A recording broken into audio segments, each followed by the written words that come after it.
অধিকার বঞ্চিত কর্মচারীদের ন্যায্য অধিকার ফিরে পেতে সহায়তা করবেন এই প্রত্যাশা করছি। বৈষম্যের বিরুদ্ধে যুদ্ধ করে আমরা স্বাধীনতা অর্জন করেছি আজ থেকে প্রায় 55 বছর, কিন্তু প্রজাতন্ত্রের কর্মচারীবৃন্দ আজও পদবি ও বেতন গ্রেডের বৈষম্যের শিকার। একই যোগ্যতা, বেতন স্কেল, পদবি ও কর্মপরিধি নিয়ে প্রজাতন্ত্রের সকল দপ্তরের প্রধান সহকারী, উচ্চমান সহকারী ও সহকারী এবং সমমানের পদের সৃষ্টি হয়েছে। তৎকালীন সরকার 1995 সালের এক নির্বাহী আদেশের মাধ্যমে শুধুমাত্র বাংলাদেশ সচিবালয়ের প্রধান সহকারী, উচ্চমান সহকারী ও সমপর্যায়ের কিছু পদকে পরিবর্তন করে প্রশাসনিক কর্মকর্তা পদে পরিবর্তন এবং একই সাথে তাদের বেতন গ্রেড 10ম গ্রেডে উন্নীত করা হয়েছে। প্রিয় সাংবাদিক ভাই ও বোনেরা, তার পরবর্তী সময়ে বাংলাদেশ পাবলিক সার্ভিস কমিশন, বিশ্ববিদ্যালয় মঞ্জুরি commission, Bangladesh supreme court, Bangladesh কৃষি উন্নয়ন কর্পোরেশন সহ অন্যান্য অসংখ্য দপ্তরের এই একই শিরোনামের পদবি পরিবর্তন করে প্রশাসনিক কর্মকর্তা এবং বেতন গ্রেড উন্নীত করা হয়েছে। এই ধারাবাহিক পদবি পরিবর্তনের মাধ্যমে গণকর্মচারীদের মাধ্যমে ব্যাপক ধরনের পদবি বৈষম্যের সৃষ্টি হয়েছে, যা বাংলাদেশ সংবিধানের 27 এবং 29 নম্বর অনুচ্ছেদের সরাসরি লঙ্ঘন। বাংলাদেশ প্রশাসনিক কর্মকর্তা বাস্তবায়ন ঐক্য পরিষদের পক্ষ থেকে 2012 সাল হতে আমরা এই বৈষম্যটি নিরসন করার জন্য বিভিন্ন আন্দোলন কর্মসূচি পালন করে যাচ্ছি। কখনো সংবাদ সম্মেলন, কখনো মানববন্ধন, কখনো দাপ্তরিক আবেদন নিবেদন। তৎপরিপ্রেক্ষিতে 29/2/2012 তারিখে প্রধানমন্ত্রীর দপ্তর থেকে পত্র দিয়ে জনপ্রশাসন মন্ত্রণালয়কে এ বিষয়ে ব্যবস্থা গ্রহণের জন্য নির্দেশনা জারি করেছেন। উক্ত নির্দেশনার পরিপ্রেক্ষিতে জনপ্রশাসন মন্ত্রণালয়ে 15/7/2013, 11/12/2013 তারিখে পত্রের মাধ্যমে এই দাবিটি বাস্তবায়নের জন্য সকল দপ্তর থেকে তথ্য সংগ্রহ করেছেন। তাছাড়া জনপ্রশাসন মন্ত্রণালয়ের সংশ্লিষ্ট উইং থেকে এই পদগুলোর নিয়োগ যোগ্যতা এবং পদ সংখ্যা সকল সামারি তারা সংগ্রহ করেছেন 2014 সালে।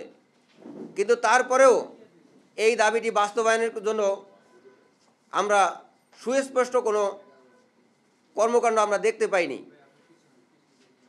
এ বিষয়ে 10ম জাতীয় সংসদের জনপ্রশাসন মন্ত্রণালয় সংক্রান্ত স্থায়ী কমিটির 32, 33 ও 34তম সভায় প্রধান সহকারী, উচ্চমান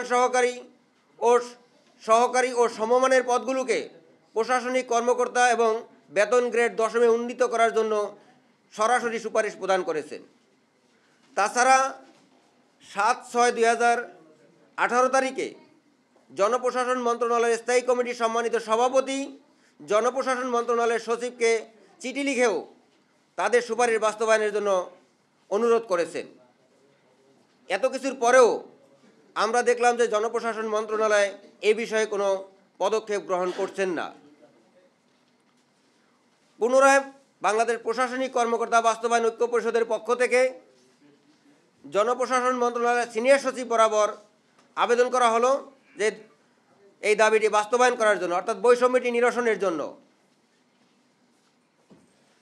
তৎপ্রেক্ষিতে 13/1/2021 সালে জনপ্রশাসন মন্ত্রণালয়ের সরকারি কর্মচারীদের দাবি দেওয়া বাস্তবায়ন সংক্রান্ত কমিটি সচিবালয়ের ন্যায় দপ্তর সংস্থার প্রধান সহকারী, উচ্চমান সহকারী ও সমমান পদগুলোর পদবি পরিবর্তন ও বেতন গ্রেড উন্নীতকরণের যে দাবিটি, এটি বাস্তবায়নের লক্ষ্যে সুপারিশ প্রণয়ন করার জন্য প্রশাসন ক্যাডারের 5 সদস্য বিশিষ্ট একটি কমিটি পুনর্গঠন করেন। কমিটি তাদের পূর্ণাঙ্গ প্রস্তাব দাখিল করার পর জনপ্রশাসন মন্ত্রণালয়ের দাবি দাওয়া বাস্তবায়ন কমিটি 28/7/2022 তারিখের পুনরায় সভা আহ্বান করে তারা এক সিদ্ধান্ত উপনীত হয়েছেন যে দপ্তর ভিত্তিক প্রস্তাব প্রেরণের মাধ্যমে তারা এই দাবিটি বাস্তবায়ন করবেন। এই কমিটির সুপারিশ মোতাবেক জনপ্রশাসন মন্ত্রণালয়ের সংশ্লিষ্ট শাখা 12/9/2022 তারিখে সকল দপ্তরের সচিব পর্যায়ে পত্র প্রেরণ করেন যে দপ্তর ভিত্তিক পূর্ণাঙ্গ প্রস্তাব প্রেরণ করার জন্য। উক্ত পত্রের নির্দেশনা অনুযায়ী এ যাবৎ বিভিন্ন দপ্তর সংস্থা থেকে 31টি দপ্তরের প্রস্তাব জনপ্রশাসন মন্ত্রণালয়ের সংগঠন ও ব্যবস্থা অনুবিভাগে প্রেরণ করেন। কিন্তু আমরা লক্ষ্য করছি যে পূর্ণাঙ্গ প্রস্তাবগুলো প্রেরণ করার পরেও জনপ্রশাসন মন্ত্রণালয়ের বিধি অনুবিভাগ এবং সংগঠন ও ব্যবস্থাপনা অনুবিভাগ বিভিন্ন রকম অজুহাত দ্বারা করে প্রস্তাবগুলো ফেরত দিয়ে স্ববিরোধী অবস্থানে তারা এসে দাঁড়িয়েছেন। অর্থাৎ তারা পত্র দিয়ে প্রস্তাব প্রেরণ করার জন্য বলেছেন, সেই প্রস্তাবকে তারা বিভিন্ন অজুহাত দিয়ে তারা ফেরত প্রদান করছেন, যা ইতিমধ্যে বিভিন্ন মিডিয়ায় প্রকাশিত হয়েছে।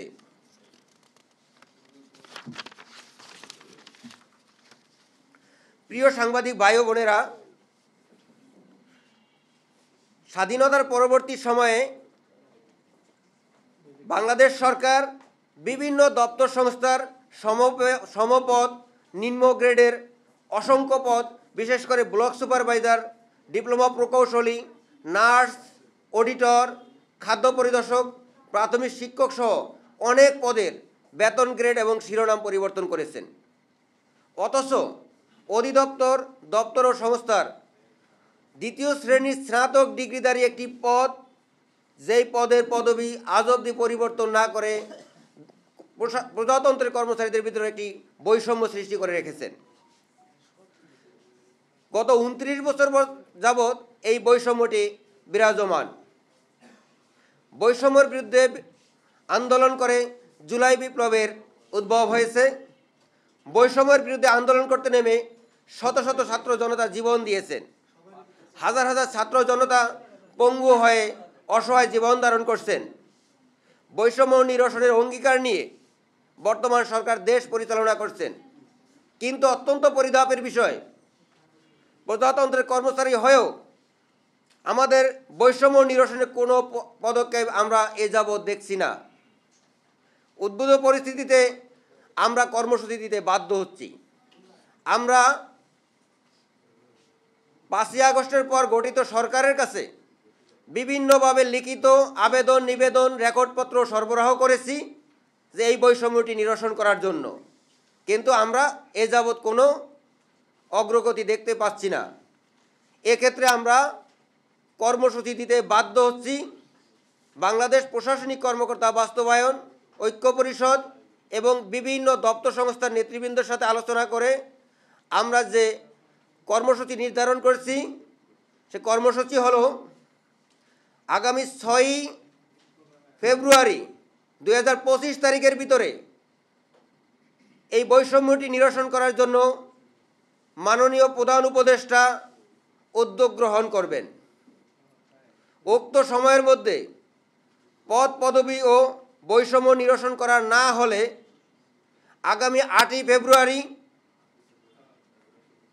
সকাল 9টা থেকে জাতীয় প্রেস ক্লাবের সম্মুখে সারা বাংলাদেশের সকল কর্মচারীকে নিয়ে মানববন্ধন এবং অবস্থান কর্মসূচি পালন করা হবে। উক্ত মানববন্ধন এবং অবস্থান কর্মসূচি থেকে আমরা গণকর্মচারীরা মাননীয় প্রধান উপদেষ্টার বাসভবন অভিমুখে পদযাত্রা শুরু করব। তৎপরিপ্রেক্ষিতেও যদি কোনো সিদ্ধান্ত না আসে, বাংলাদেশের প্রশাসনের চালিকা শক্তির বিভিন্ন দপ্তর সংস্থার যে প্রশাসনিক যে পদ, এই পদের কার্যক্রম বন্ধ করে দিয়ে পুরো প্রশাসনকে অচল করে দেওয়ার মতো এ ধরনের কর্মসূচি ঘোষণা করতে আমরা বাধ্য হব।